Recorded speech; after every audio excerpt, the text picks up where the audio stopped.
So guys, today, dude, we have there's some crazy stuff happening, bro. Some really crazy stuff happening in this business and in this industry right now. Yeah, I sent you a couple of things that we should be talking about today, and then you sent me a couple of things back. I did, and I'm actually looking for those right now. Yeah, I mean, I could tell you a couple of them, right? So loan limits went up, right? So next year, loan limits are going to go up across the board for conventional, FHA, et cetera, et cetera.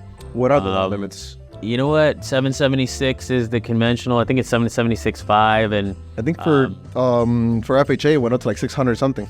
Yeah, you know, I don't memorize those because we're lucky enough to have systems that tell us when we're hitting those limits. But you know, I'll take some time over the next couple of weeks while I'm on my holiday wind down and kind of read through all that stuff and see what the numbers are and what everything looks like. We got a lot of work to do for the end of the year to get prepped for next year. Oh my gosh, so much work. We're actually just talking about that outside. We were just talking about 2024 strategy. And if you guys own your own business, if you're a loan officer, well, every loan officer owns their own business unless you're an employee of a loan. And if you are an employee and you're self-generating business, come talk to us because you should not have to be doing that.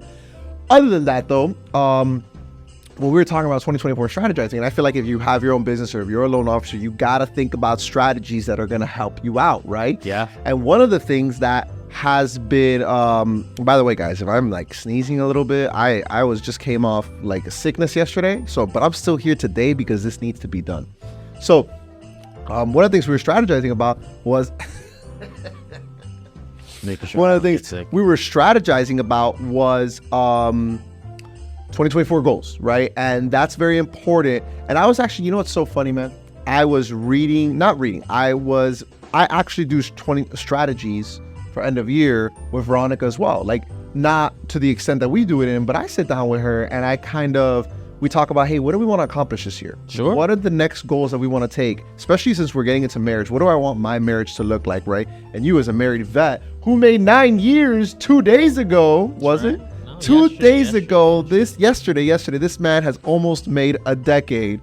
Real quick, what do you have for those that are getting married? Any tips or any advice? Oh man, for people that are getting married or people that are married, what's up? You're the vet here. Yeah, no, I mean, listen, I'm not that much of a vet, but I would say that you know, the biggest thing is trying to find out where you know, you guys have that common ground. You got to put everything on the table right in the beginning, and you guys got to be okay with you know, who you are as individuals. And then you'll find a way to get through compromise and other things through your lifetime together. But first and foremost is, you know, making sure that you understand who that person is and understand that's who you're getting. So you got to be okay with that, you know, and that's the number one thing I think personally is, you know, knowing that you're not changing somebody. So you have to be okay with who you're getting and what you're getting. And I hope you dated long enough or been together long enough to know. But that's my number one advice, is to make sure that you are okay, or that you are more than okay with, you know, who the other person is as a human being. Absolutely. But I always said, man, everybody's got their pros and their cons. You just got to be okay with more of their pros and their cons, and it'll make it work, man. And my dad's been married for 30 years now, so I think they know a thing or two. But it's funny, the reason I would even bring that up is because as a loan officer, with your clients and with your realtors and with your business partners, is a lot like a relationship. You got your pros, got your cons. Can you live with their pros more than their cons? Will determine how that goes, and how you guys communicate will determine how your business flows. Yeah, no, absolutely right. So absolutely right.